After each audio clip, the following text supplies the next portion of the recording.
Well, it's Saturday, June the 6th, and I'm about to go into the junction of the Hot Lake Loop and the Bluff Trail and greet hikers and ask them to join our organization to support the Bluff Trail.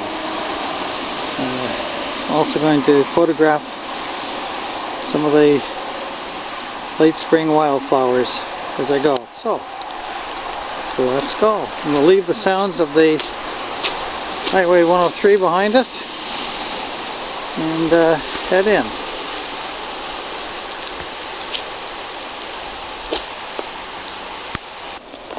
Okay, coming into the Bluff Trail on June the 6th, International Trails Day. I'm just going to document some of the flowering species and so on along the way.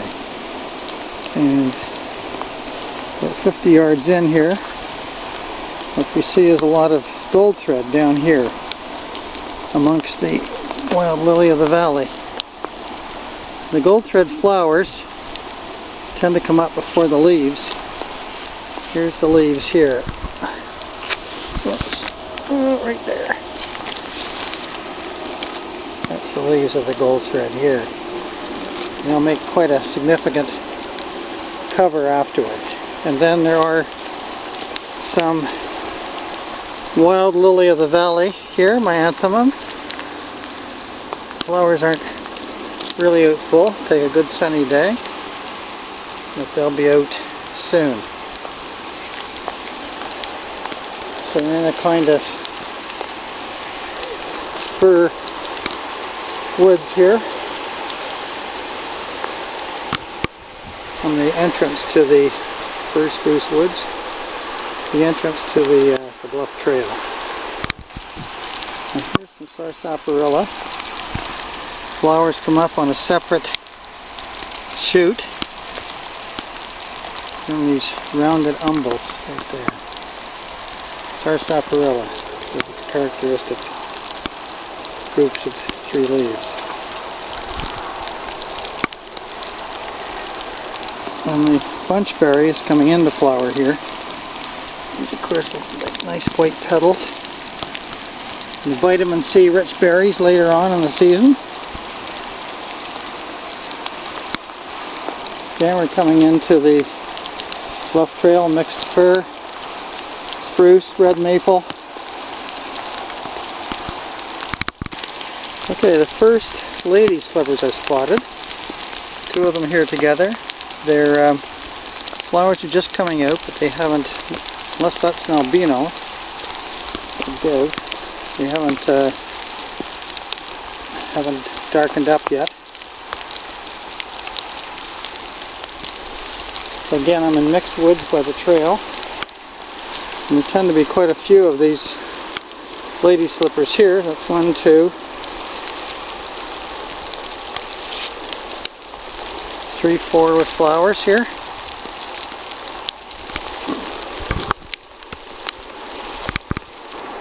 Okay, I'm going up the boardwalk, and I'm seeing one of my favorite plants in flower, the Rhodora. I would say they're a little late this year, but I don't mind when I see them. So they're here in the wetland by the first boardwalk, and the Rhodora is I call it our native azalea, and it starts to flower before it produces any leaves. You can see this is a bit late in the process because we're starting to see the new leaves. And over there's lovely mountain holly here. And it doesn't have very, its flowers are not very prominent, but it's in flower now. Most of the ones you see are male plants. You have separate male and female plants. And that's just from a distance, I would say that's a male plant. I don't want to step in the wetland here. But that's the mountain holly. And they're kind of yellowish this time of year. They stand out, and they form thickets in wetter areas. And the Rhodora and of course Cranberry Lake back there. So here's some rhodoras close up. Absolutely gorgeous flowers.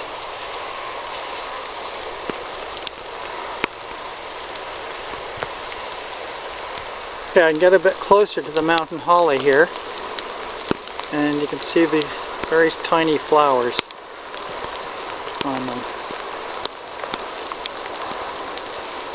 And these mountain hollies have they're deciduous. We think of hollies as evergreen, but these ones are deciduous, like our Canada holly here. The only one that isn't. We have 3 hollies: Canada holly, mountain holly, and inkberry. And only the inkberry keeps its leaves all year as evergreen. So this is the mountain holly, and it's very characteristic stems, kind of gnarly, twisted stems. They stand here about 8 feet high, and they can form big thickets. A very beautiful plant. So I'm going back onto the boardwalk now. Okay, some more of the rhodora. And I might call this Tamarack Alley, or Hackmactack. And tamarack is indeed a very beautiful tree. And it's unusual in that it's deciduous. It's a conifer, but it loses its needles in winter. And you get these lovely, delicate green flowers in the springtime. Now down on the sides here we have Labrador tea. They're the ones that, if you look on the underside of the leaves, they've got this kind of rusty orange felt. And they're going to be in flower probably in a couple of weeks, and they produce beautiful clusters of flowers. So there's lots to see in these wetlands here. A view from the boardwalk looking towards the lake where it opens up. And again, you can see the lovely rhodora, the tamaracks, and there's a red maple there. The red maple leaves are still pretty small, kind of orangey red. And then down below here, the white buds that you see, those are all the Labrador tea. And as I say, they'll make a lovely blooms here in about, I think about 2 weeks. So lots of interest here.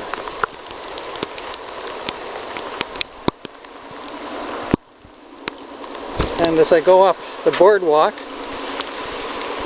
I see the ferns coming up. They're pretty late. These are, I believe, the cinnamon ferns. And they seem to be kind of late, but that's what they are. And there's really lovely cinnamon ferns along the boardwalk here. Quite spectacular later on. They're lovely red maple. And again, mountain holly all around here, this kind of yellowish shrub, anywhere from 4 to 8 feet high.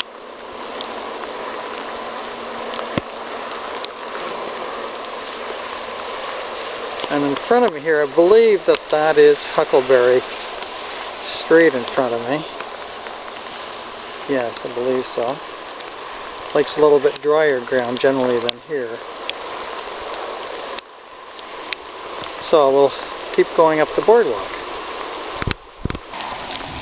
There's some corn lily just coming off the boardwalk, and there's some corn lily that they don't seem to produce their flowers yet. And they'll have a kind of nice yellow, long bell-shaped flowers and produce purple berries later in the season, which are toxic. And that's called blue bead lily, with blue blue fruits, or sometimes corn lily.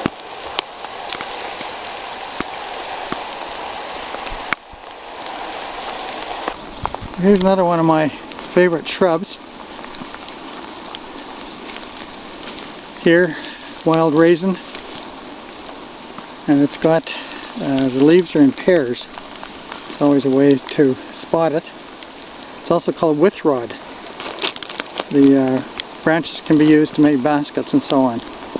And it has these leaves will get quite thick and leathery and very very pretty later in the season, and it also produces a very nice bloom, as I remember, sort of in the beginning of July, and then it produces edible berries later on.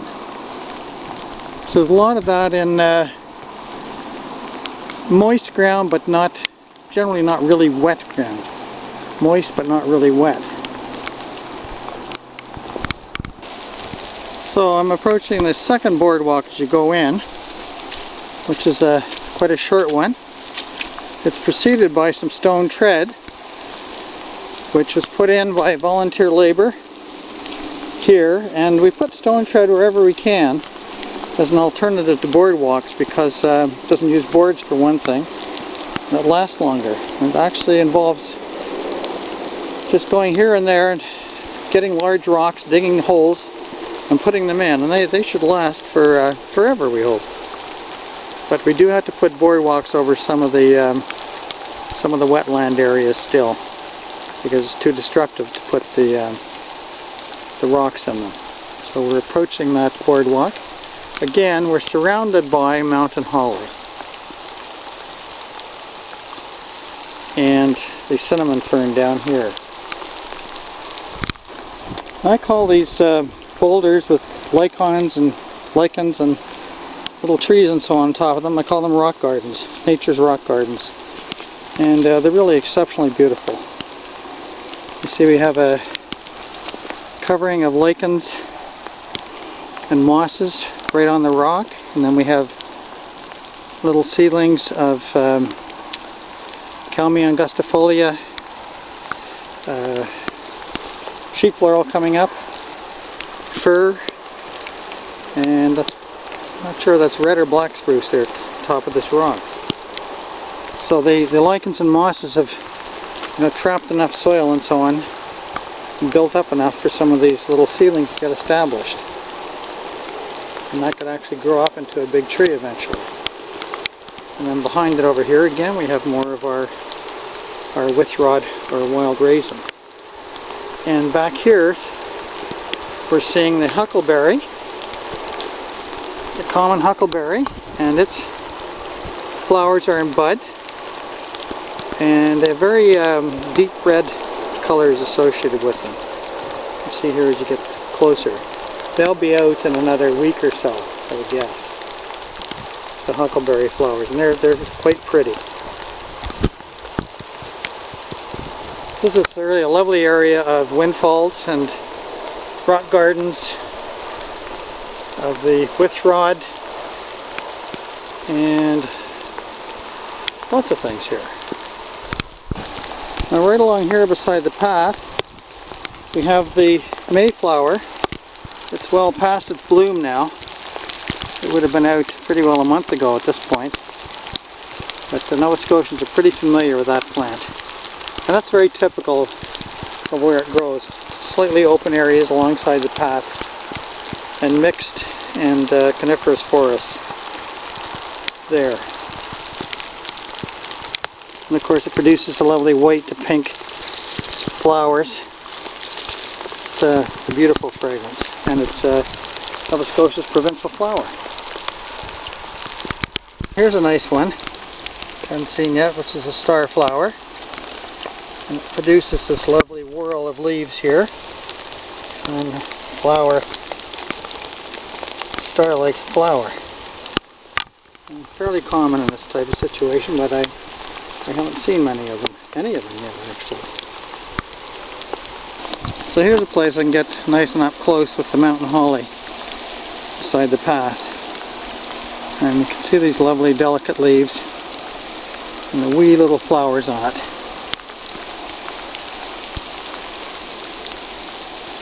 They will produce pea-sized berries, which are not really very edible.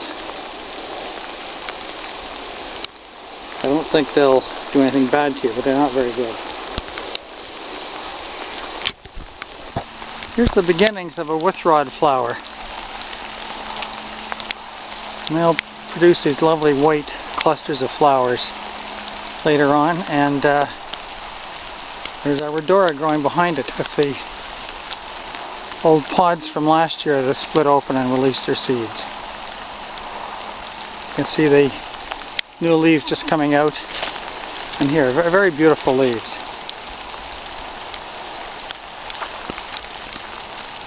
Here's a leaf shot.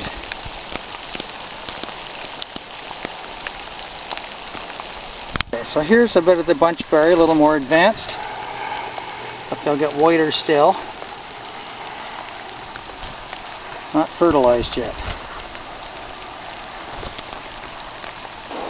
Okay, so I'm up here on a higher rock outcropping, and it's the first time coming into the bluff that we see broom crowberry, which is a heath-like plant, a native Nova Scotian plant, characteristic of areas such as this, areas that dry out very quickly, very nutrient poor. And it's especially significant because it's threatened or endangered almost everywhere it occurs in eastern North America, which is not very many places except in Nova Scotia. It is, however, rapidly disappearing here as we move into the barrens, such as besides Bayers Lake. It's really a beautiful heath plant. And some blueberries mixed in with it, flowering. Oh, some lovely blueberries. And then huckleberry. This is a very typical association. Blueberry, broom crowberry, huckleberry. And where it's a little less disturbed than this site, you'll see a lot of reindeer lichen. There's some here, it's been trampled a bit. But then here are the low bush blueberries here, mixed in with it. And the broom crowberry is actually flowered before this. It produces a kind of haze of purple anthers. You can just see the remnants here, but they're not particularly interesting. They're quite pretty earlier in the season, maybe early April. And then there's another thing here. I just have to think of the common name. Aronia. Not chokecherry, but something like that. And it's a type of cherry, and it produces cherry type, very nice cherry type blossoms that come out on sunny days. And then the blueberries are well into flower here, and you get some lovely shades of those blueberries in different places. And then huckleberry around the edges here, very typical. Bit of birch behind it there, and a bit of the reindeer lichen down here. And the rock surface here, this area's trampled a lot. So, but if it wasn't trampled, it would be covered with broom crowberry and reindeer lichen. There's some nice reindeer lichen over here, in here, mixed in with it. Very beautiful association. And our native Christmas tree. Some people don't like it, but I just think it's in the forest. I just think it's an absolutely gorgeous tree. It's relatively short-lived. They start to get kind of old after about 30, 40, 50 years, I think. And sort of ratty, but very beautiful trees. We have a lot of them in Nova Scotia because of the high degree of disturbance of our forests. And a little bit of red maple down here. So this is very typical association. Oh yeah. And then the Kalmia sheep blower or lambkill here. It will flower early July. And then going down off this precipice, we see right away the bit of the rhodora again in the wet areas, and our mountain holly, or false holly some people call it.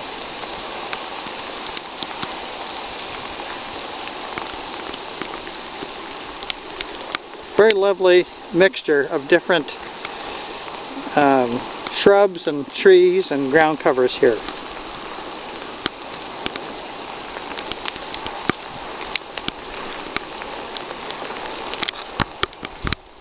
Quite a mixture of species in here. Our white pine, white birch, red maple. We're looking at black spruce behind it, probably firs. And then there's some sort of light colored leaves down there, which are the unfolding leaves of big tooth aspen. And they're quite intriguing this time of year. I'll get a bit closer to get some pictures of them. Okay, so here's the big tooth aspen leaves up close. They're very easy to recognize when they're bigger because they have big teeth. Sometimes these are called poplars. But these unfolding leaves are quite beautiful this time of year, kind of ghostly white.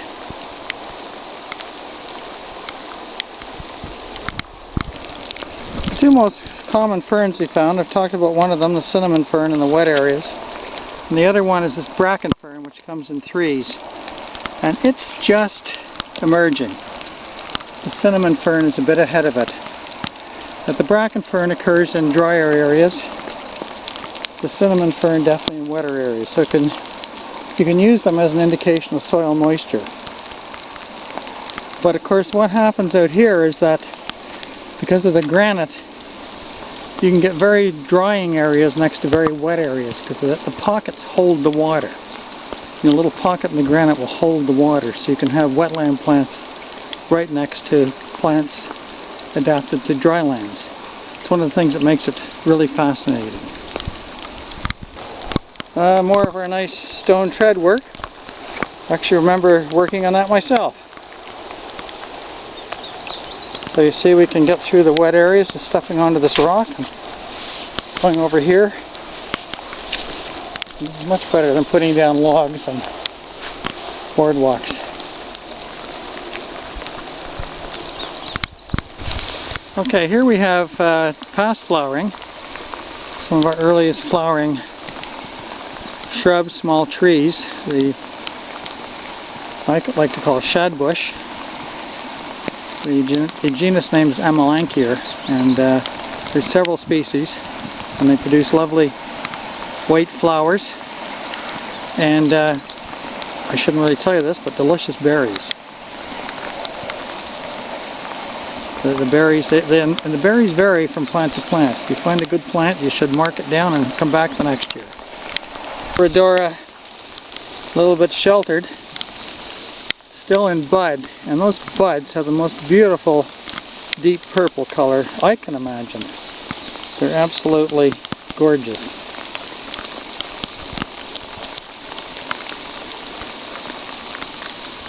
Here's a very nice sarsaparilla right here. Just as I'm approaching, no, I'm not. Approaching the whaleback here. View of Cranberry Lake. Here's some more of the aronia, or chokeberry. I believe that's what it's called. Not chokecherry, but chokeberry. And these plants are about 4 feet high. And they'll have very nice blossoms very soon. You can see the nice buds on them now, with the huckleberry beside them. So those two will probably come out together. And then, obviously, there's a little wet spot here. Okay, I'm approaching the so-called whaleback outcrop up here. So we're going to climb high a bit. Again, still a mixture of wetland and dryland species. There's lots of pockets in this granite.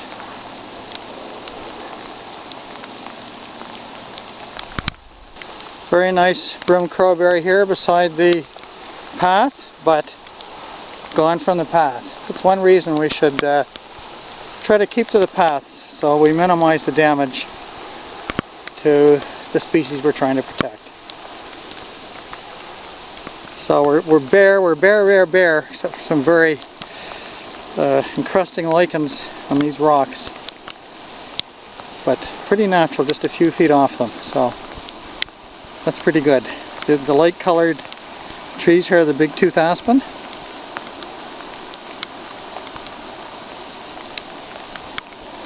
Lovely maple there.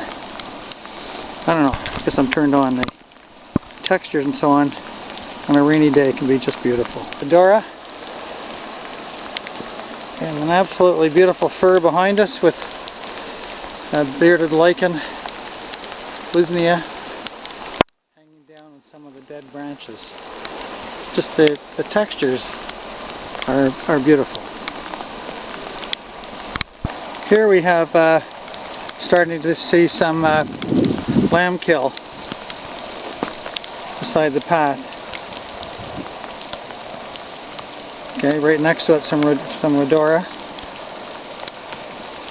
The lambkill, and it has nice sort of pinkish cherry red blossoms about the end of June, I think. And it retains its leaves all year. The Rhodora doesn't. It loses its leaves in the fall time. Here's a bit more of the Kalmia. Very, very beautiful leaves on these plants. It's really a lovely plant. So again, up onto the whaleback. Lots of the big tooth aspen standing out there. The lovely red maple.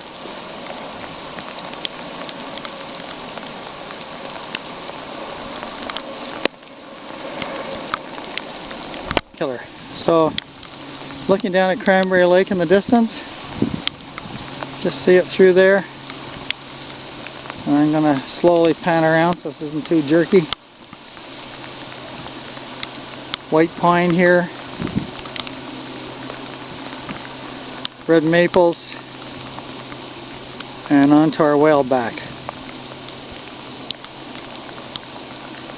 And over here, black spruce. We're getting into wetter territory here. That's on the down below the whaleback. And tamarack, which is a wet soil species, even wetland species.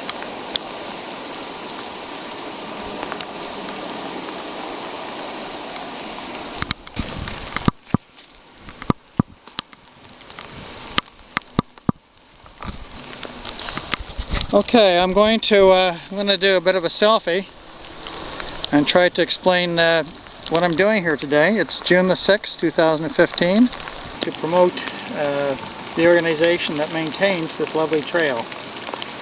We're called the Woodlands River Watershed Environmental Organization. And you can reach us on the web at wrweo.ca, or, easier to remember, blufftrail.ca. And our membership is only $10. It's really important to us to have that little bit of money to help us for things that we're not required to spend it on. And more important than that, it's important to have voices when we go to represent ourselves in the Bluff Trail and the wilderness and so on at various public events, or when we're looking for money. It's helpful to have members. Presently we're about 70 members, and I'm sure hundreds and hundreds of people use the Bluff Trail and appreciate it. So we really appreciate it if you can sign up. You can sign up online for $10 using PayPal or Visa or MasterCard, whatever you want to use. Go to blufftrail.ca, go under About Us, and you'll find a membership link there. Now today, if you happen to be out here, you get a special little plant that you'll see here in the drier areas. A common name for it is teaberry or wintergreen. And take a little bit of the leaf and chew it. It tastes like wintergreen. And the berries also you can chew. They're really quite good. However, leave lots around for wildlife. They like them too. Special, you'd get a free map and membership for $10. The map's $5. You can get it at the trail shop, I think Mountain Equipment Co-op as well. And really, if you're on the Bluff Trail, you should have a map. You may think you don't need one, but there can be occasions when it'd be very useful to have one. So I came out here, and really there was nobody around, so I thought, well, I'm just going to go on a walk and take some videos of what's here.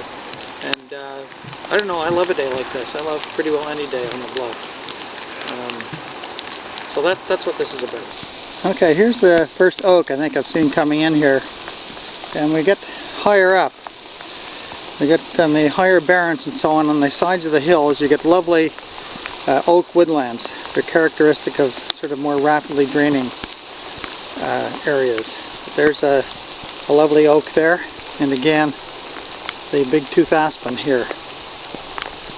And birch, white birch, and red maple. So all the big deciduous trees are here.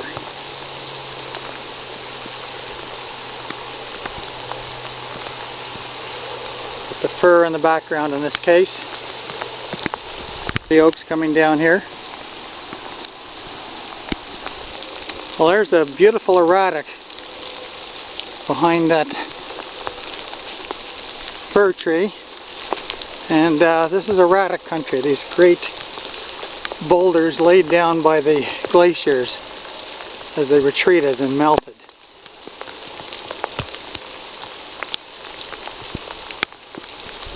Moving downhill now towards the Pot Lake Junction.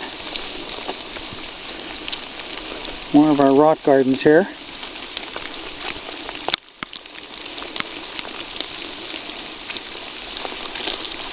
Look at those lovely lichens. So we're coming down into a black spruce fir woods, wet woods by the lake, with bits of red maple. Move down here, we'll get into more coniferous trees.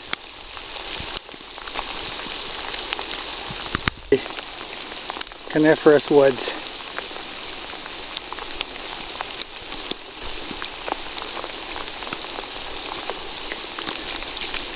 Down to the wet coniferous woods by the water.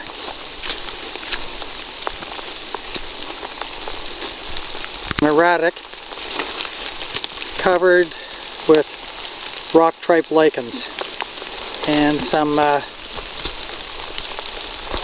several types of lichens here, but the brown ones you see are the rock tripe. They're very tolerant of desiccation, and then also several mosses and other lichens. I should know the names of these mosses, but I can't without looking them up. Very beautiful textures, I hope you agree. Here a bit of polypody fern. Very typical situation to get it growing on a boulder in a kind of moist alcove. And they're evergreen. You see those right through the winter.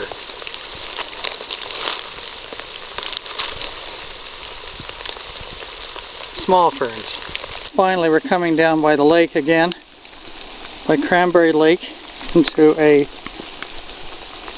wet spruce fir woods.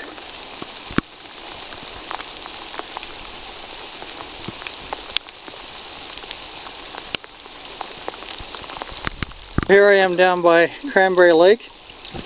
The water level is pretty high. We've been having a lot of rain recently. You can see some barrens there on the other side.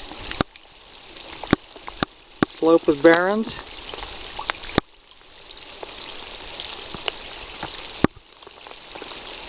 And I'll slowly pan around here. So we're down by the lake, and it's spruce and fir, occasional white pine, black spruce, and red maple. Pretty well down by this area. Typical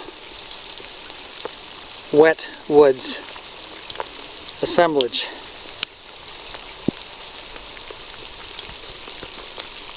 So this is the junction, Pot Lake Loop Junction, and we can take to the right the lower route along Cranberry Lake, or we can take the upper route onto the barrens, and they meet at the same place.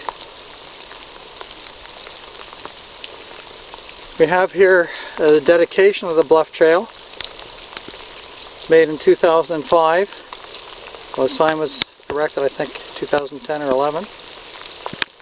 And it reads, "On behalf of all the wild things that make this land their home, and with reference for the first people who preserved this land before us, we dedicate the Bluff Wilderness Hiking Trail to wilderness preservation.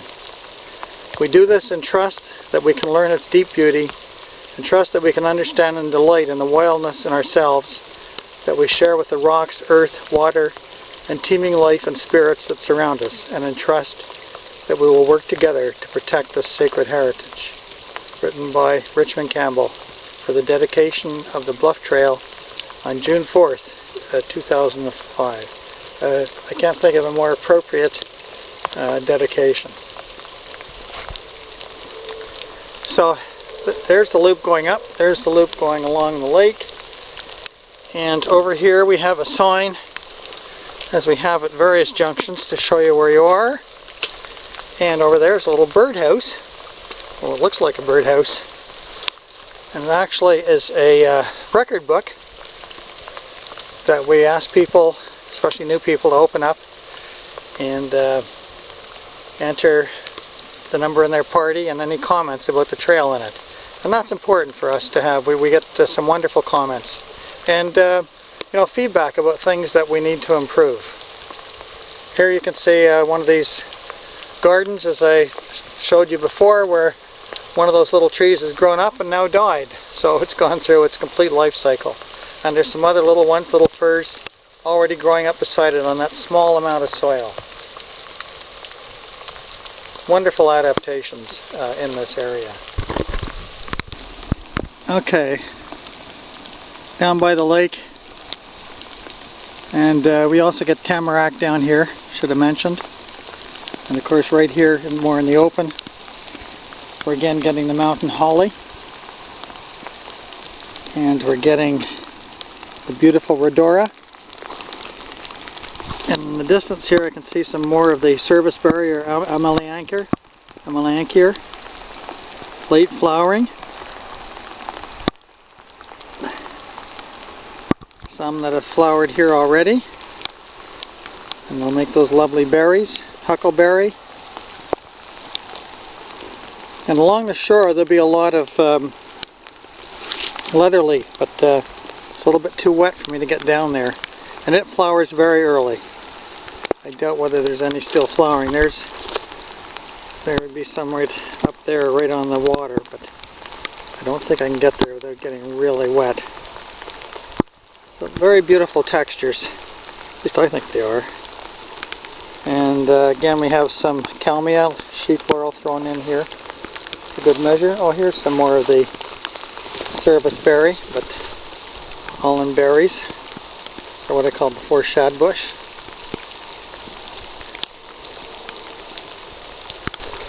Here's the some of the last flowers of serviceberry or shadbush. There's a couple of species here. One has darker leaves like this, and the other one's more oval, and they're greener and more rounded.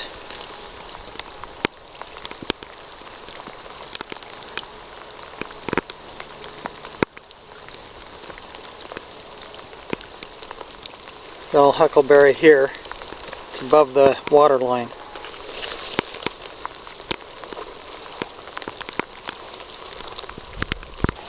Well, I'm going to risk getting a little bit wet to show you some of the leatherleaf here. There's a flower, it's now, flowers have gone and they're producing fruit. And later in the season in particular, the underside of the leaves will get rusty red. Make very beautiful textures later in the year. And they're a wetland species.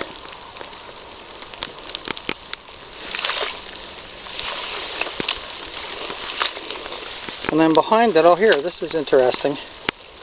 This is Myrica, I get them mixed up, Myrica Gale, I believe. I can't remember the common name, another wetland species. Beautiful textures. A nitrogen fixing plant, that is, it has nodules that take nitrogen from the atmosphere and enrich the soil.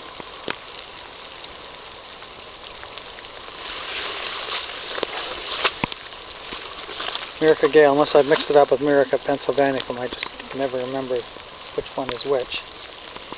And I can't remember the common name of it. Old age, I guess. So absolutely beautiful textures here, coming in by a black spruce, some of the rhodora, and I moving along here, the mountain holly, and then the lovely texture of tamarack. Really a beautiful place to communicate with nature, as Richmond Campbell said so well in the dedication. These really wet areas, bogs or fens, we have sphagnum mosses down here. The lovely sphagnum mosses which make peat. and that were used for... Okay, we're looking at the lichens on the red maples. Pretty close to the trailhead. So it's a good sign. And these are mostly lungwort lichen. There's another one here, another cyano lichen. Identify it when I'm home. Nice cover of these very beneficial and good lichens. They add nitrogen to the soil, and they're also indicators of good air quality. I think we may have all three species of lungwort lichen here. I just have to check it later. And some beautiful mosses, my golly. Look at those lovely mosses on there. And then also the usnea hanging down here. Absolutely gorgeous. So the Bluff Trail has lots to offer, close and far.